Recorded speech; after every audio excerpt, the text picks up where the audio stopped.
Está entrando no ar pela Rádio Universidade 800 AM o programa T-Move, Temas Emergentes em Movimento. O que te move? Olá! Está começando mais um T-Move, Temas Emergentes em Movimento. Eu sou a Maria Aparecida Zolim, pedagoga da Coordenadoria de Tecnologia Educacional e apresentadora deste programa aqui na Rádio Universidade 800 AM.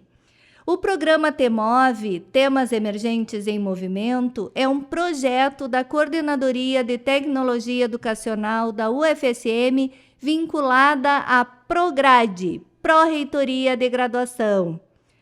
Proporcionamos aqui um espaço de conversas e troca de ideias através de entrevistas com os nossos convidados. Antes de apresentarmos o nosso convidado, que é mais que especial, temos uma super novidade para os nossos ouvintes. Estaremos sorteando lindos produtos artesanais doados pelo Paulo Roberto, servidor da UFSM, aqui na Biblioteca Central. Se você tem interesse em participar da promoção, acesse nosso perfil no Instagram, @CTEUFSM, e siga o passo a passo da publicação. Desta forma, você estará concorrendo ao sorteio e terá a chance de ganhar 3 lindas peças de artesanato, que são uma bicicleta pequena de enfeite, um porta-cuias e um quebra-cabeças. Participe! O sorteio será realizado no dia 29/8 no perfil do Instagram, @CTEUFSM. Bom, vou apresentar o nosso convidado, que é o deputado Eduardo Matarazzo Suplicy. O deputado é um economista, professor universitário, administrador de empresas e político brasileiro. Atualmente é deputado estadual de São Paulo. Foi senador pelo estado de São Paulo durante 24 anos. É formado em administração de empresas pela Escola de Administração de Empresas da Fundação Getúlio Vargas e em economia pela Universidade Estadual de Michigan, nos Estados Unidos, onde também concluiu seu mestrado e o seu doutorado. Em 2016, recebeu também o título de doutor honoris causa da Universidade Católica de Louvain, na Bélgica. Deputado Eduardo, seja muito, muito bem-vindo no nosso programa. Muito obrigado, Maria Aparecida Nunes Azolim. Para mim é uma satisfação estar falando com vocês da Rádio T-Move, da Universidade Federal de Santa Maria. Deputado, nós temos uma pergunta que dá o título ao nosso programa. Então, Eduardo, o que te move? Para mim, o que me move tem a ver muito com a minha formação. Desde menino, adolescente, eu tive nos exemplos de meus pais, Paulo Cochrane Suplicy e Filomena Matarazzo Suplicy, que eram muito cristãos, católicos, e que me colocaram valores e exemplos importantes. Eu sou o 8º de 11 irmãos e irmãs, e cada vez mais me interessei para saber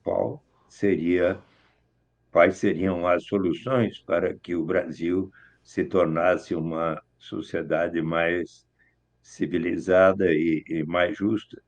E então eu aprendi que, se nós quisermos de fato construir um Brasil mais justo, civilizado, precisamos levar em consideração aqueles valores que não sejam simplesmente a busca do interesse próprio, de se levar a vantagem em tudo, precisamos levar em consideração os valores que signifiquem também o progresso das outras pessoas para além dos muros de nossa casa. São importantes os valores que, por exemplo, temos no aprendizado de pessoas como o grande líder Martin Luther King Jr. dos direitos humanos, que num dos seus mais belos discursos, um dos mais belos discursos da história da humanidade, Eu Tenho um Sonho, I Have a Dream, onde ele diz coisas tais como: eu tenho um sonho de que um dia, nos morros vermelhos da Geórgia, os filhos de ex-escravos e os filhos de ex-donos de escravos serão capazes de se sentar juntos na mesa da fraternidade. Se nós quisermos construir uma sociedade justa, precisamos, portanto, colocar aqueles instrumentos de política econômica que venham elevar o grau de justiça na sociedade. Que instrumentos podem elevar o grau de justiça? Quando se aboliu a escravidão, elevamos o grau de justiça. Se provermos a melhor qualidade de ensino para todos os meninos e meninas, para todos os jovens, para os adultos que não tiveram boas oportunidades quando eram crianças, à luz dos ensinamentos de nosso querido professor Paulo Freire, se nós provermos a melhor qualidade de assistência à saúde na cidade e no campo e em todos os bairros de cada cidade, se também expandirmos as oportunidades de microcrédito à luz dos ensinamentos de Muhammad Yunus, que criou o Banco do Vilarejo, Grameen Bank, lá em Bangladesh, para prover crédito a quem, não tendo patrimônio, mas tendo capacidade de, em comprando por aquele empréstimo um instrumento de trabalho que possa lhe dar condições de ele prover uma vida digna para a sua família, ainda pagar aquele crédito em 12 ou 24 meses de uma maneira factível, isso também irá elevar o grau de justiça. Também, se estimularmos as formas de economia solidária, as cooperativas, estaremos elevando o grau de justiça. E, em especial, se aperfeiçoarmos as formas de transferência de renda e caminhar, como já é lei no Brasil, lei de minha autoria, em direção à renda básica de cidadania, até que se torne universal e incondicional, aí estaremos atendendo o apelo de nosso querido Papa Francisco, pois ele tem dito e propugnado ao chefe de Estado colocar em prática os instrumentos de política econômica que possam elevar o grau de justiça na sociedade, para que, então, possamos ter maior paz dentro de cada país e dentre os países. E, então, se você quiser me perguntar a respeito da renda básica de cidadania, que é projeto de lei que consegui que fosse aprovado por todos os partidos no Congresso Nacional e sancionado pelo presidente Lula há 19 anos. Eu ia dizer em 2004, né? Em 8 de janeiro de 2004, agora só falta colocá-lo em prática. E eu estou muito confiante que o presidente Lula, durante este governo, vai poder fazê-lo. Se você se puder aqui mostrar a 8ª edição, nossa, você já tem. Eu estou com a 7ª edição. Mas aí eu acho que seria bom você obter a oitava edição, Com certeza. porque na oitava edição tem uma coisa especial. O diálogo que eu mantive com o presidente Lula em 21 de junho de 2021, data em que eu completei 80 anos, e nesta oportunidade o presidente Lula me deu de presente um diálogo comigo que foi transmitido nas suas redes sociais e ah, neste diálogo ele diz coisas tais como: eu quero dizer que é uma alegria imensa, Eduardo, estar falando com você no dia do teu aniversário, ouvir você contar para nós essa tua dedicação. Eu diria que é uma coisa que parece profissão de fé, essa tua dedicação pela renda básica no nosso país e no mundo, porque cada vez mais, Eduardo, está ficando claro que a renda básica deixou de ser uma ideia do Eduardo Suplicy e passou a ser uma necessidade da humanidade. Enquanto, e quanto mais houver avanço tecnológico, mais vai ter pessoas que precisam do Estado para cuidar dessas pessoas. Você sabe, Maria Aparecida, que neste dia eu transmiti ao presidente Lula que eu empregaria todas as minhas energias para que ele fosse eleito novamente em outubro de 2022, como felizmente aconteceu. Uhum. E ele, por seu turno, diz que ele vai sim colocar em prática a renda básica de cidadania, e eu espero que consiga fazê-lo, e eu quero ajudá-lo até chegarmos à universalidade e incondicionalidade.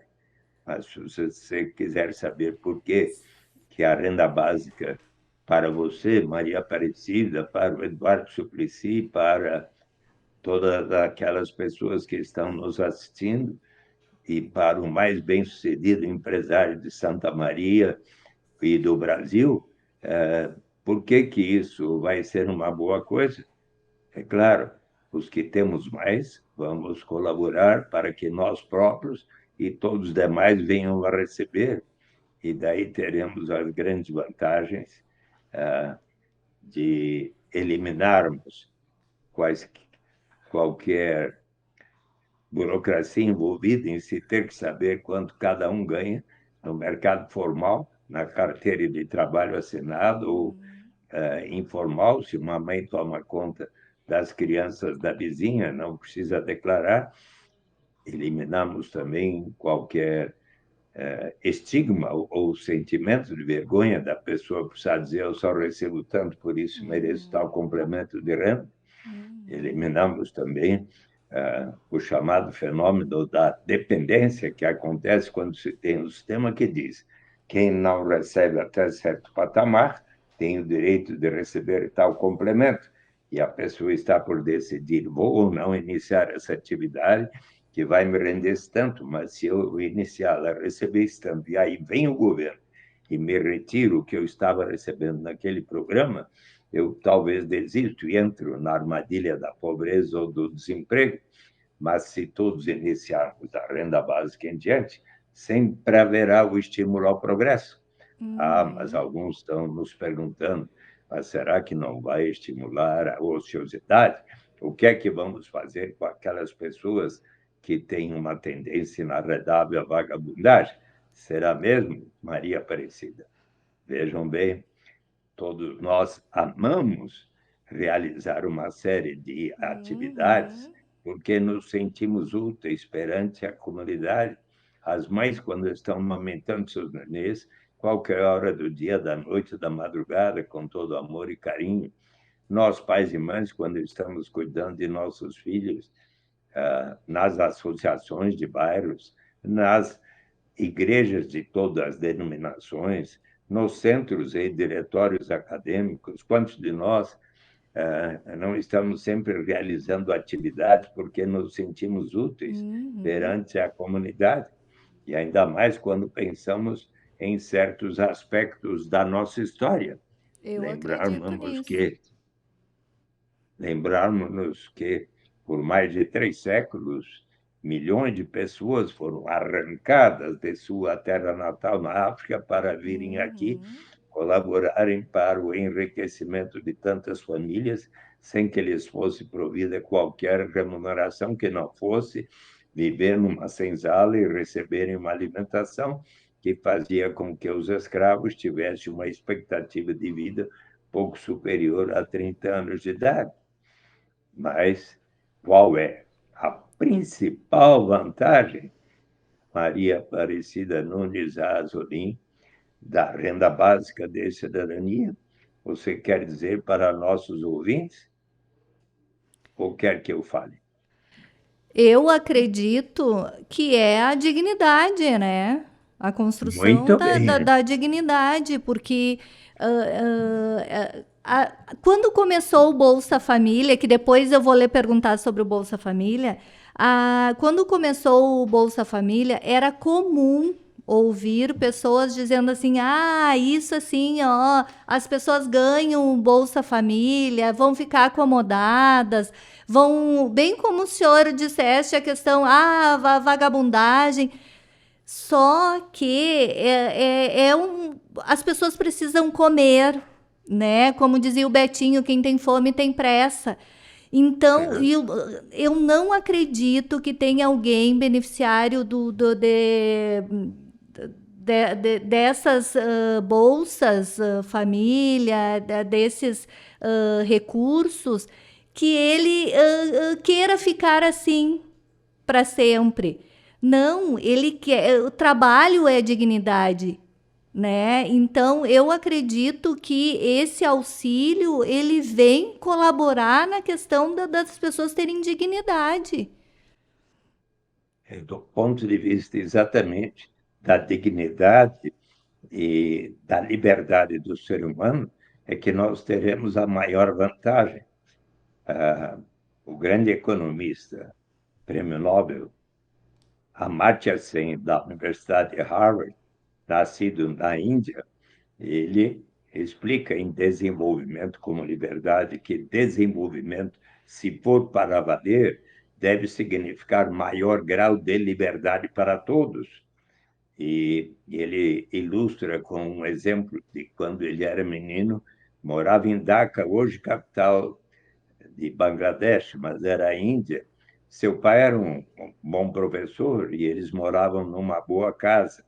Certo dia, ele tinha uns 10 anos de idade, estava brincando no jardim de sua casa, quando, de repente, entrou um homem, portão adentro, esfaqueado nas costas, pedindo socorro. E ele, então, chamou por seu pai e acompanhou seu pai, levando-o para o hospital. No caminho, ele disse, bem que minha mulher tinha me avisado para não vir a este lugar tão perigoso, caracterizado por lutas étnicas. Mas eu não tive outra alternativa senão de aqui, neste bairro, encontrar um trabalho que pudesse dar o sustento da minha família. E quando chegaram no hospital, aquele homem em cadernia teve uma forte hemorragia e veio a falecer. Conclui Amartya Sen, tipicamente, este homem não tinha liberdade real, precisou colocar a sua saúde e vida em risco para conseguir um trabalho que pudesse dar o sustento da sua família. Ora, da mesma maneira, certo dia aqui no meu gabinete, me visitou uma freira de uma ordem fundada na Itália no século XVIII ou XIX, dedicada, sobretudo, a cuidar das mulheres prostitutas. E ela veio me convidar para que eu fosse até o Parque da Luz, onde conversei com diversas mulheres na casa de chá e expliquei a elas, e elas me deram razão, houvesse uma para aquela mãe que, às vezes, não tendo como dar de comer em casa para suas crianças, resolve se prostituir lá no Parque da Luz, ou então para aquele rapaz que, não tendo como auxiliar no orçamento da sua família, resolve se tornar o aviãozinho da quadrilha de narcotraficantes, como personagem, por exemplo, do meu amigo Mano Brown, dos Racionais MCs, do Homem na Estrada. O homem na estrada que recomeça a sua vida, a sua dignidade, a sua liberdade que foi perdida, subtraída, quer mostrar a si mesmo que realmente mudou, que se recuperou, quer viver em paz e dizer ao crime nunca mais.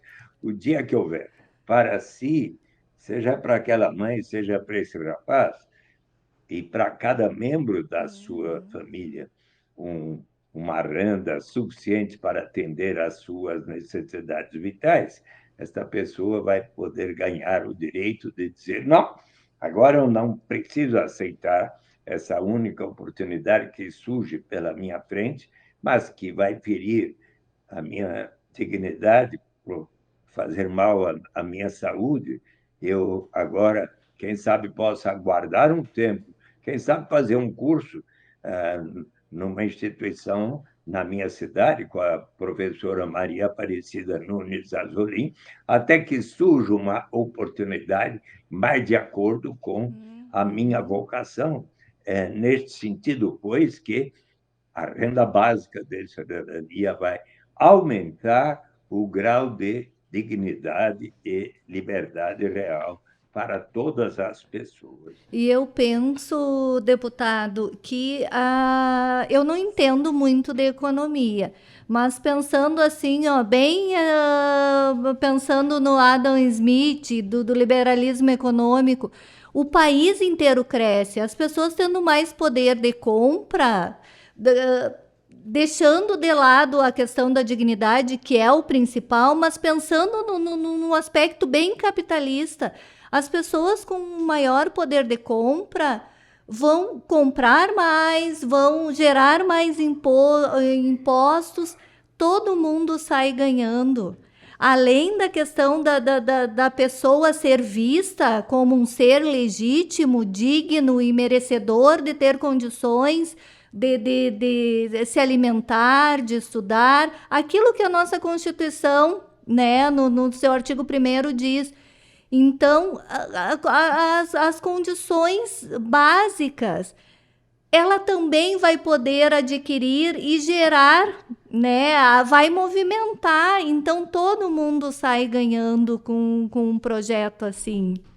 E, deputado, o senhor defende essa ideia há bastante tempo. Como é que surgiu essa ideia? Como é que o senhor teve essa intenção de criar esse projeto, escrever livros, buscar, que eu sei que o senhor vai assim, ó, de porta em porta defendendo essa ideia há bastante tempo. E é uma ideia, como eu disse, que é bom individualmente e é bom para o país como um todo.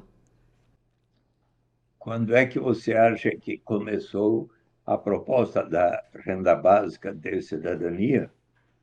Quando você saiu de casa pela última vez, como você o fez? Pela janela? Não, pela porta. Pela Então, porta. o nome do meu livro é A Renda. Renda de Cidadania, a saída pela porta. E para lembrar que 520 anos antes de Cristo, o mestre Confúcio observou que a incerteza é ainda pior do que a pobreza. Pode alguém sair de casa se não pela porta? É uma questão de bom senso. Se nós formos um pouco mais adiante na história, nos encontrarmos com Aristóteles, 300 anos antes de Cristo, em política, ele diz que política é a ciência de como alcançar o bem comum, uma vida justa para todos. Para isso, se faz necessário a justiça política, que precisa ser precedida da justiça distributiva, que torna mais iguais aos desiguais. Se formos ao Novo Testamento, observarmos os Atos dos Apóstolos, que diz que eles venderam todos os seus bens, passaram a viver em comunidade de maneira a prover a cada um de acordo com as suas necessidades. Se formos ver as parábolas de Jesus, ele, como do senhor da vinha, ele diz que o senhor da vinha contratou inúmeros trabalhadores ao longo da jornada, na primeira, na segunda, até a última hora do dia. Com cada um, combinou o que ambos consideravam justo. E quando chegou no final do dia, começou a a pagar pelo último que ali chegara, e quando pagou ao primeiro, este lhe perguntou: mas como assim o senhor está me pagando o mesmo que ao último que aqui chegou, e eu trabalhei mais do que ele? Ora, você não percebe que eu estou lhe pagando o mesmo que ao último que aqui chegou, e o último que aqui chegou também precisa receber o necessário para o sustento da sua família, e que eu estou lhe pagando exatamente o que ambos combinamos como justo. E se formos ver a, a segunda epístola de São Paulo aos Coríntios, ele diz que todos nós deveremos sempre seguir o exemplo de Jesus, que, em sendo tão poderoso, resolveu se solidarizar e viver dentre os mais pobres, de tal maneira que, conforme está escrito, para que haja justiça, para que haja igualdade, toda aquela pessoa que teve uma safra abundante não tenha de mais, toda aquela pessoa que teve uma safra pequena não tenha de menos. Se nós formos ver aqueles que seguem Maomé, o islamismo, os 4 califas que escreveram o livro dos hadis, Omar, o segundo deles, diz que, se for para aceitar o consumo tão suntuoso dos mais ricos, nós precisamos antes assegurar a sobrevivência de toda a humanidade. Se nós formos ver o que pensa o budismo, Dalai Lama, em uma ética para o novo milênio, ele diz que, se for para aceitar o consumo tão suntuoso dos mais ricos, nós precisamos antes assegurar a sobrevivência de toda a humanidade. Podemos seguir um pouco mais adiante na história, Maria Aparecida, e nos encontrarmos com um outro grande pensador, Thomas More. Thomas More escreveu A Utopia em 1516. Né? No livro primeiro de A Utopia, há um diálogo entre o cardeal Morton e diversos amigos, que eles estão debatendo como é que a pena de morte instituída na Inglaterra no início do século XVI não havia colaborado para diminuir a criminalidade violenta. E eis que, então, o viajante português observou Rafael Itrodeu muito mais eficaz do que infligir estes castigos horríveis a quem não tem outra alternativa senão, de primeiro, tornar-se um ladrão para daí ser transformado em cadáver, é você assegurar a sobrevivência das pessoas. E, com base nesta reflexão, um amigo de Thomas More, que, aliás, está aqui, neste quadro, aqui no meu escritório, muito mais eficaz do que infligir estes castigos horríveis a quem não tem outra alternativa, senão, de primeiro, tornar-se um ladrão para daí ser transformado em cadáver, é você assegurar a sobrevivência das pessoas. E, com base nesta observação, um amigo de Thomas More, chamado Juan Luís Vives, escreveu para o prefeito da cidade flamenga de Bruges, na Bélgica, um tratado de subvenção aos pobres, onde, pela primeira vez, propõe a garantia da sobrevivência aos habitantes de Bruges. Por esta razão, o Thomas More é considerado um dos grandes pensadores da história que fundamentou o direito à renda básica. Certo dia, quando o presidente Jair Bolsonaro disse que estava doente com Covid, precisava ficar 2 semanas isolado no Palácio do Alvorada. Eu pensei comigo mesmo, isso faz mais de 2, acho que faz uns 3 anos, né?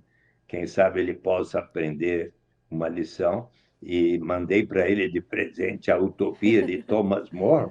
O gabinete dele agradeceu, mas não disse que ele tenha lido, acho que ele não aprendeu a lição, né? Eu acredito E, que ele não tenha nem aberto o livro.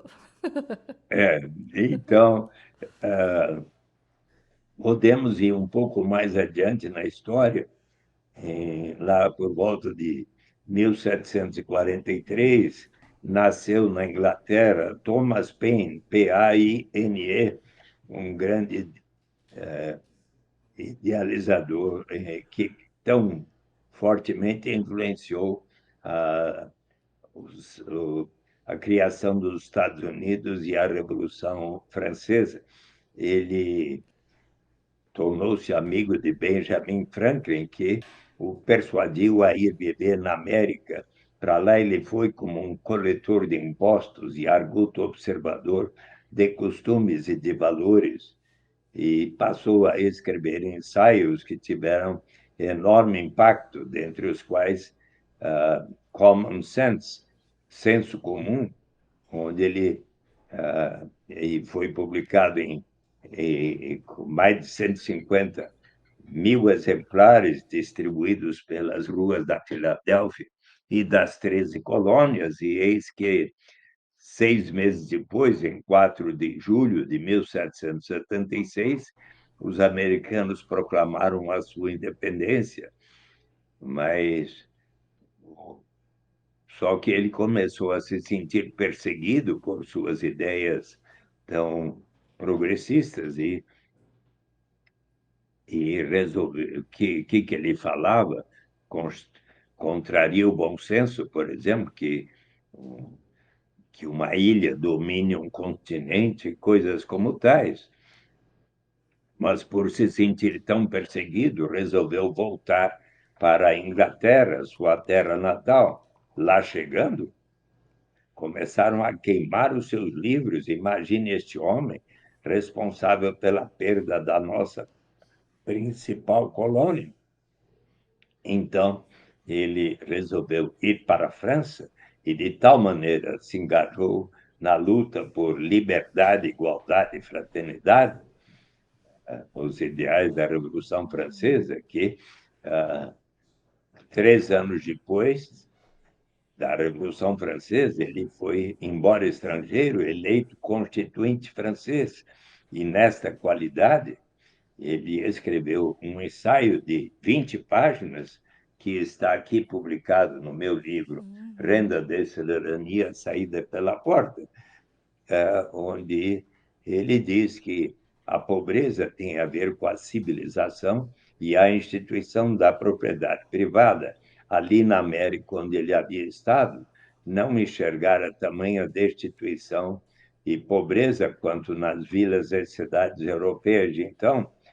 Por que razão? Porque na América a propriedade era comum dentre os índios, mas ele considerava de bom senso que uma pessoa que cultive a terra, realize benfeitorias na sua propriedade, possa usufruir do seu trabalho na sua propriedade, mas era o seu plano que toda pessoa que assim o fizesse destinasse uma parcela de seu rendimento para um fundo que a todos pertenceria, e deste fundo, uma vez acumulado, se pagaria a cada pessoa residente naquele país, e esta era uma proposta para todos os países, se pagariam tanto um capital básico quanto uma renda básica, como um direito inalienável de todos participarem da riqueza comum da nação. Vamos fazer um rápido intervalo e já voltamos com o deputado Eduardo Suplicy.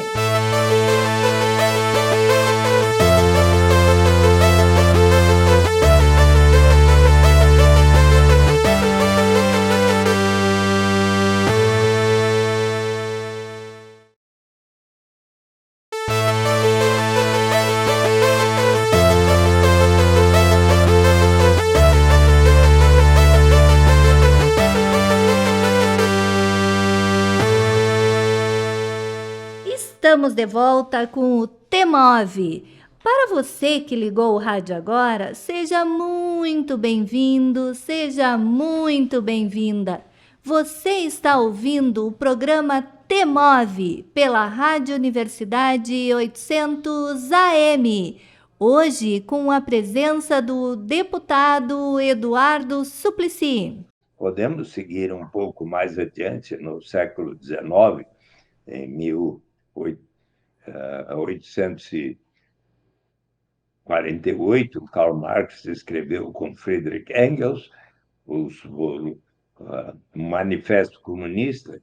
Depois, Karl Marx escreveu os volumes de O Capital, e em 1875 escreveu a crítica ao programa de Gotha, onde ele diz que numa sociedade mais amadurecida, os seres humanos vão se portar de tal maneira a poder se inscrever como lema da sua sociedade 12 palavras em inglês que o grande economista John Kenneth Galbraith, em A Era da Incerteza, diz que tiveram um efeito ainda mais revolucionário do que os volumes de O Capital, From Each According to His Capacity to Each According to His Needs, de cada um de acordo com a sua capacidade, a cada um de acordo com as suas necessidades.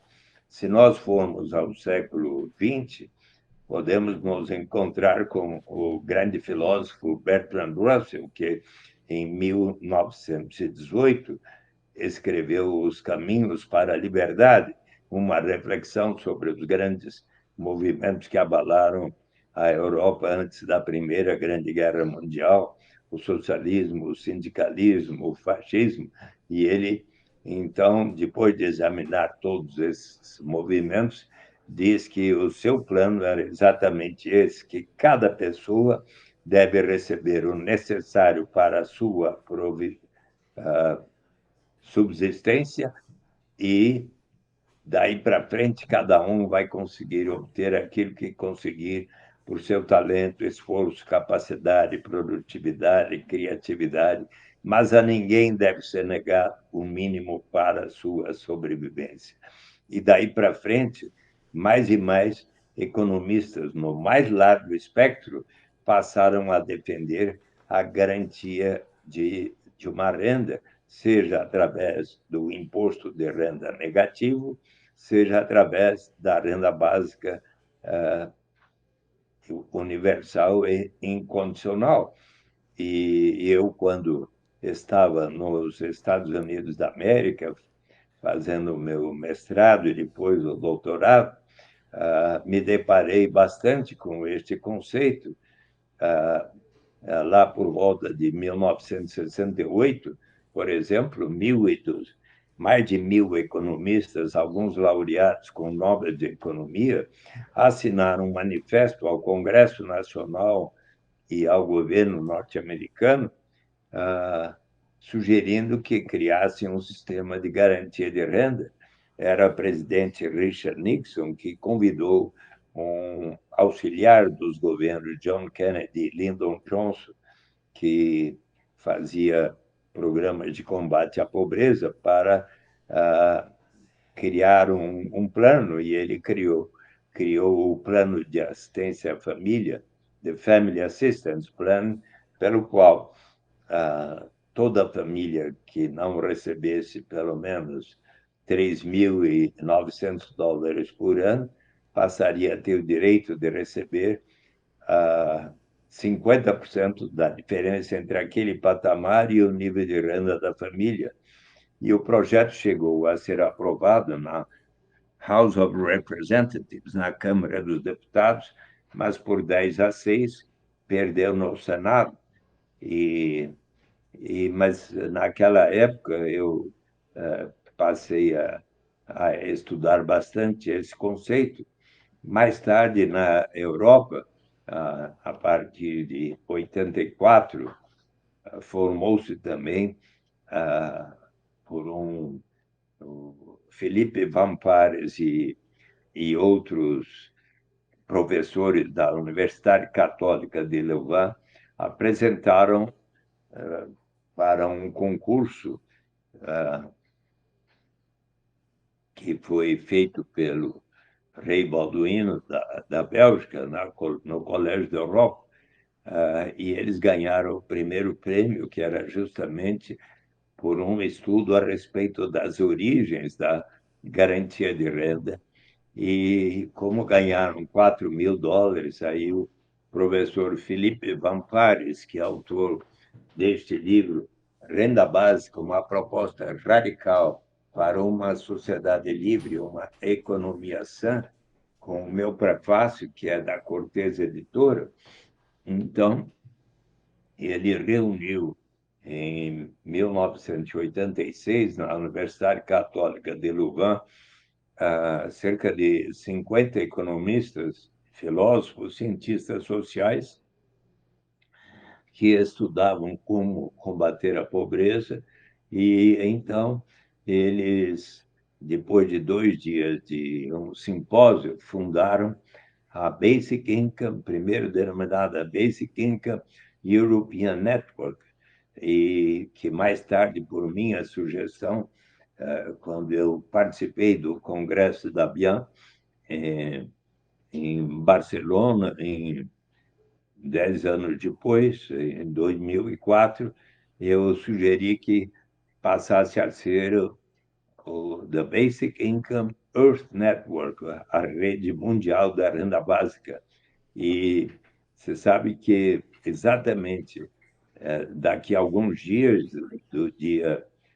os dias 23, 24, 25 e 6 de quinta a domingo, de quinta a sábado, eu estarei em Seul, na Coreia do Sul, para justamente participar do 22º Congresso Internacional da Basic Income Earth Network, e onde eu vou, porque eu, primeiramente, apresentei em 91, quando cheguei no Senado, um primeiro projeto para instituir um programa de renda mínima através de um imposto de renda negativo.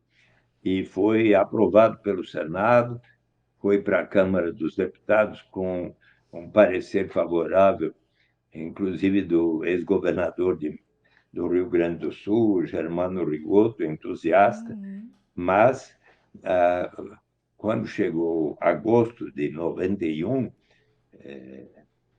Walter Barelli, professor que era um coordenador de programas econômicos sociais do governo paralelo de Lula, reuniu diversos economistas para um encontro em Belo Horizonte, e quando eu e Antônio Maria da Silveira apresentamos a proposta da garantia de renda mínima através de um imposto de renda negativo, o professor José Márcio Camargo, até hoje da PUC do Rio de Janeiro, ponderou: Eduardo, é uma boa ideia, mas você precisa... Perdão, um pouquinho de água, mas você precisa...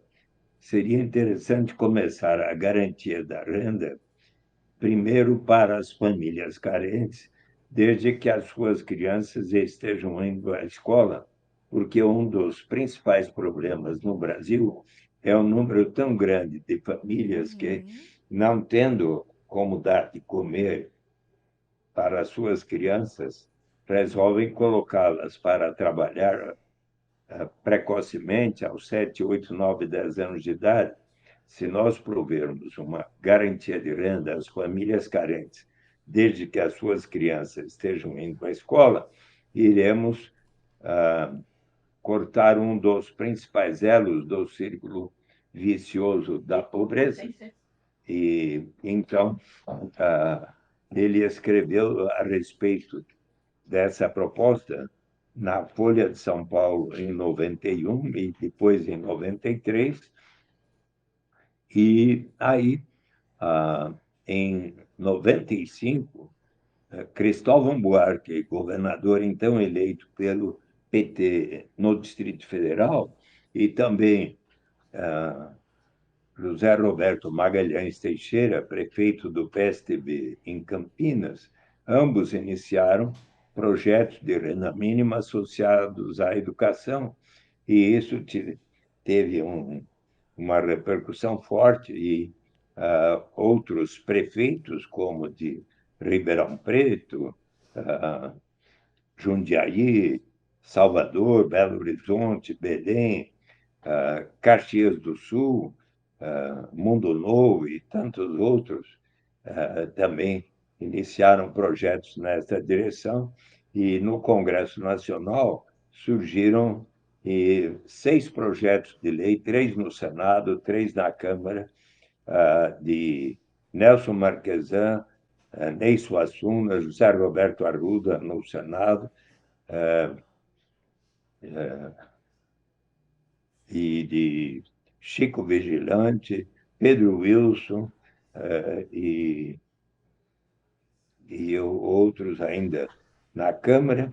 E então o presidente Fernando Henrique Cardoso, certo dia, por minha sugestão, recebeu o professor Felipe Vampares, que estava fazendo palestras na Universidade de São Paulo, na Universidade do Rio de Janeiro, sobre o tema da renda básica, e Felipe Vampares explicou ao presidente Fernando Henrique e ao então ministro da Educação, Paulo Renato Souza, numa audiência de 50 minutos, que o objetivo maior era chegar um dia à renda básica universal, mas iniciar a garantia de renda relacionando as oportunidades de educação constituiria um investimento em capital humano.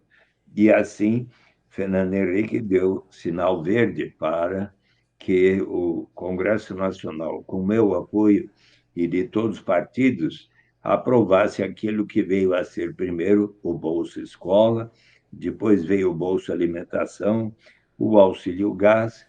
Quando se iniciou o governo Lula, em 2003, ele apresentou o programa Fome Zero, um cartão alimentação, R$ 50 por mês para as famílias carentes adquirirem apenas alimentos. Mas quando chegou outubro de 2003, levando em conta o estudo multidisciplinar que o seu governo apresentou à sua equipe de governo, o presidente Lula resolveu unificar e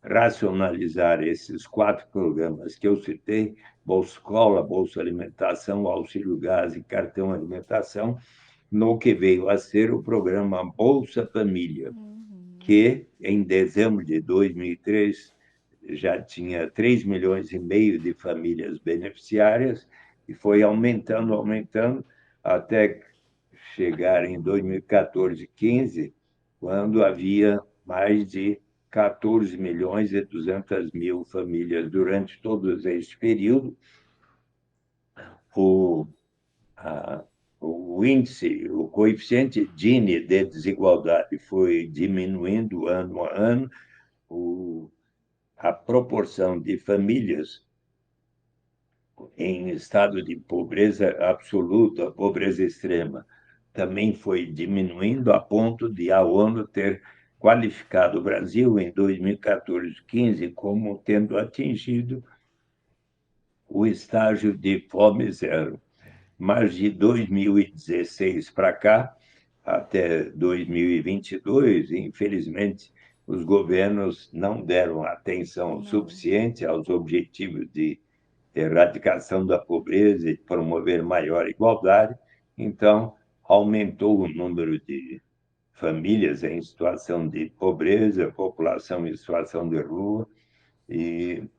Mas agora, com o presidente Lula novamente à frente do governo, e então os ministros Fernando Haddad, Wellington Dias, e Simone Tebet e tantos outros, e o próprio presidente Lula estão empenhados novamente em fazer com que haja a erradicação da pobreza e a promoção de maior igualdade.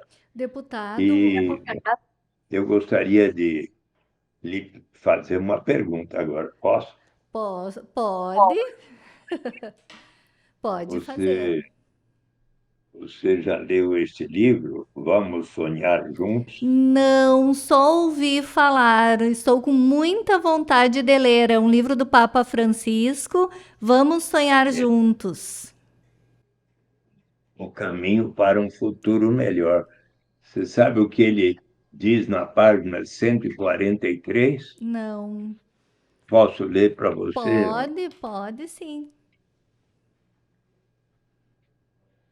Reconhecer o valor do trabalho não remunerado para a sociedade é vital para repensarmos o mundo pós-pandemia. Por isso, acredito que seja a hora de explorar conceitos como o da renda básica universal, também conhecido como imposto de renda negativo, um pagamento fixo incondicional a todos os cidadãos que poderia ser distribuído através do sistema tributário. A renda básica universal poderia redefinir as relações no mercado laboral, garantindo às pessoas a dignidade de rejeitar condições de trabalho que as aprisionam na pobreza. Daria aos indivíduos a segurança básica de que precisam, eliminando o estigma do seguro-desemprego e facilitaria a mudança de um trabalho para outro, como cada vez mais os imperativos tecnológicos do mundo trabalhista exigem. Políticas como essa também podem ajudar as pessoas a combinar tempo dedicado a trabalho remunerado com tempo para a comunidade. Veja com Perfeito. que clareza ele explica as vantagens da renda básica universal. E da onde sairia esse recurso? Obviamente, de qualquer forma de riqueza gerada numa sociedade, num município, num país, num continente, sempre poderemos separar uma parcela para instituir um fundo que a todos pertencerá. Você já foi num lugar do mundo onde existe isso? Não. Ué, e quando que você vai? Olha, eu espero que logo. Ainda não Mas tive oportunidade. você precisa fazer uma reportagem ali para o programa Timove, da Rádio da Universidade de Federal de Santa Maria. Então, eu já estive lá por 7 dias e achei formidável. Aconteceu o seguinte: numa vila de pescador, o prefeito de uma vila de pescadores, como existem tantas no litoral brasileiro, observou que de lá saía uma grande riqueza na forma da pesca. Era os anos 60, mas boa parte da população ainda era pobre. Então, ele disse aos seus concidadãos: vamos criar um imposto de 3% sobre o valor da pesca para instituir um fundo que a todos pertencerá, mas o imposto sou contra. Enorme resistência.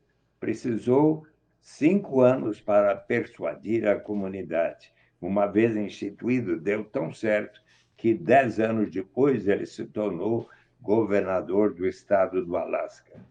E acontece que lá no Alasca, ao norte dos Estados Unidos, junto ao Canadá, nos anos 60 e início dos anos 70, descobriu-se enorme reserva petrolífera na Baía de Prudhoe, ao norte do Alasca. Então, aquele governador Jay Hammond, que eu conheci pessoalmente, disse aos seus 300 mil habitantes, que hoje são mais de 732 mil. Nós precisamos pensar não apenas na geração presente, mas na vindoura, porque O petróleo, como outros recursos naturais, não é renovável. Vamos separar, pelo menos, 25% dos royalties decorrentes da exploração dos recursos naturais, como o petróleo, para instituir um fundo que a todos pertencerá. E ele quis que todos debatessem e votassem. 76 mil disseram sim, 38 mil não, 2-1 venceu. E aqueles recursos passaram a ser investidos, então, no Fundo Permanente do Alasca, em títulos de renda fixa, ações de empresas do Alasca, para diversificar a sua economia, dos Estados Unidos, internacionais, inclusive de 200 empresas brasileiras, empreendimentos imobiliários, e o fundo evoluiu de $1 bilhão no início dos anos 80 para hoje mais de 78 bilhões de dólares. Vamos supor que você estivesse residindo no Alasca um ano ou mais. Você, então, teria direito de preencher entre janeiro e março um formulário. Sou Maria Aparecida Nunes Azolim, resido em tal endereço. Se eu viajei no ano passado por tal qual motivo, estou aqui de volta. Responde por suas crianças até 18 anos, por elas recebe igual para todos. Trabalho em tal instituição, não precisa dizer qual a sua remuneração, nem o seu patrimônio acumulado. Poucas perguntas adicionais, 2 pessoas que lhe conhecem testemunham essa declaração é verdadeira. Se assim tivesse procedido, você teria recebido, desde residente lá, desde então, no início dos anos 80, primeiro 300, depois 400, 500 e tal. No ano passado, em outubro passado, você teria recebido $3.284 por pessoa, digamos, numa família de 4 pessoas, pai, mãe, 2 crianças, mais de $13.000 por ano, pelo direito de participar da riqueza do estado do Alasca. Consequência, em 1980, Alasca, o mais desigual dos 50 estados norte-americanos. Hoje, Alasca, o mais igualitário, com coeficiente Gini 0,41 dos estados norte-americanos, e constitui suicídio político para qualquer liderança do Alasca propor o fim deste sistema.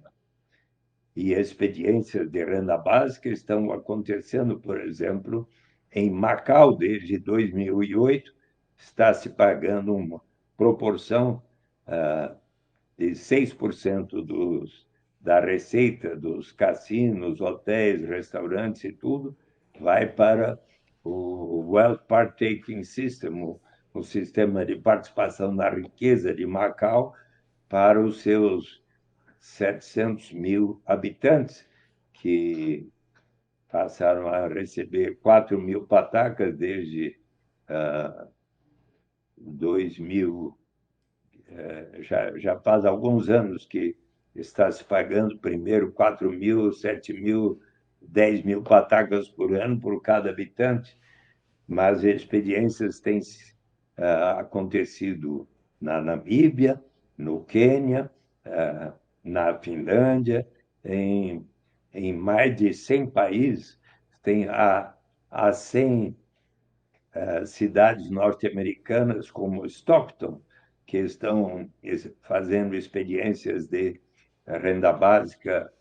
E aqui no Brasil, a cidade de Maricá, na costa do estado do Rio de Janeiro, está realizando uma experiência de renda básica que já neste ano está se pagando a 42.500 habitantes, uma renda básica da ordem de 200 mumbucas, que é a moeda social que lá existe, 200 mumbucas ou reais. Até em outubro vai passar para 80 mil pessoas e até o final de 2024, todas as pessoas residentes ali em Maricá, que talvez seja em torno de 200 mil habitantes, todos ali residentes há 3 anos ou mais, terão o direito de estar recebendo a renda básica, uma experiência pioneira que está sendo estudada com atenção e tendo repercussão internacional já. A renda mínima universal seria uma ampliação do Bolsa Família? Ou o Bolsa Família foi assim o pontapé inicial para depois vir a renda básica universal? No dia 19 de junho, foi publicada no Diário Oficial a Lei 14.601, que reinstituiu o programa Bolsa Família e extinguiu o programa Auxílio Brasil, que o presidente Jair Bolsonaro tinha instituído, e no primeiro parágrafo do artigo 1º desta lei, diz o seguinte, respondendo à sua pergunta: o programa Bolsa Família constitui um estágio da implementação gradual e progressiva da universalização da renda básica de cidadania, conforme estabelece em seu parágrafo único do artigo 6º da Constituição Federal e no caput do parágrafo 1º do artigo 1º da Lei 10.835, de 8 de janeiro de 2004, que, portanto, estabelece a renda básica de cidadania. Portanto, esta lei, assinada pelo presidente Lula, pelos ministros Wellington Dias, Fernando Haddad e Simone Tebet, expressa que o Bolsa Família é um estágio da renda básica universal, conforme nós estamos explicando aqui, querida Maria Aparecida. Deputado, que honra conversar com o senhor. Mas, infelizmente, o nosso tempo está acabando. Mas eu gostaria de saber quais são os seus projetos de futuro, para o futuro. Nos próximos dias, 23, 24, 25 e 26, eu estarei na Coreia do Sul, no 22º Congresso Internacional da Basic Income Earth Network, da Rede Mundial da Renda Básica, onde eu vou fazer uma palestra sobre as coisas que eu lhes contei aqui nesta nossa conversa, tá bem? Dizendo, e você sabe que eu estou procurando combinar com Deus e com os orixás que eu possa ter saúde suficiente para empregar toda a minha energia para ver ainda aplicada no Brasil a renda básica universal e incondicional. E nesta conversa você me ajudou neste propósito. Ai, muito obrigada e que assim seja. A Esther Grossi, na entrevista ao nosso programa, ela disse que ela vai viver até os 115, que é fato. E assim será. E eu lhe desejo assim, há muitos, muitos anos e que realmente o senhor e todos nós possamos realmente ter um país mais justo, aonde um país aonde tem 100 milhões de pessoas que não têm tratamento de esgoto e tem fila de espera para comprar jatinho, né? É muita desigualdade. Então, eu compartilho dos seus ideais, que realmente a gente tenha um país mais aonde as pessoas tenham dignidade. Lhe ouvir realmente renovou as minhas esperanças num país melhor. Ler o seu livro, até quem está nos ouvindo, aconselho para quem não leu que leia. Renda de Cidadania, a saída é pela porta, do Eduardo Matarazzo Suplicy. Deputado, muito obrigada. Muitíssimo obrigado. Um beijo para você, Maria Aparecida Azolim. Um abração a todos. Um beijão para todos. Um abraço. Que pena que não é Felicidade. pessoalmente. Um abraço bem apertado. Eu sou a Maria Aparecida Azolim, pedagoga da CTE UFSM e apresentadora deste programa, aqui nos estúdios da Rádio Universidade 800 AM. Antes de encerrarmos o programa de hoje, vou lembrar vocês da super novidade para nossos ouvintes. Estaremos sorteando lindos produtos artesanais doados por Paulo Roberto Vogut, servidor na Biblioteca Central da UFSM. Se você tem interesse em participar da promoção, acesse nosso perfil no Instagram, @CTEUFSM, e siga o passo a passo da publicação. Dessa forma, você estará concorrendo ao sorteio e terá a chance de ganhar 3 lindas peças de artesanato, que são uma bicicleta pequena de enfeite, um porta-cuias e um quebra-cabeças. Participe! O sorteio será realizado no dia 29/8 no perfil do Instagram, @CTEUFSM. O TEMOV conta com a produção da comunicadora social Luísa Peixoto e da diretora da CTE, Lisiane Miller. Trabalhos técnicos de Giano Al e direção de rádio de Jonathan Ferreira. Você pode ouvir novamente essa e as outras edições do nosso programa no YouTube, youtube.com/capacitação digital UFSM. Vá lá, se inscreva no canal, curta e compartilhe. Nós estaremos de volta na próxima semana falando sobre os temas emergentes em movimento, aqui pelos estúdios da Rádio Universidade 800 AM. Obrigada pela sua audiência, que a sua semana seja leve e feliz. Até semana que vem!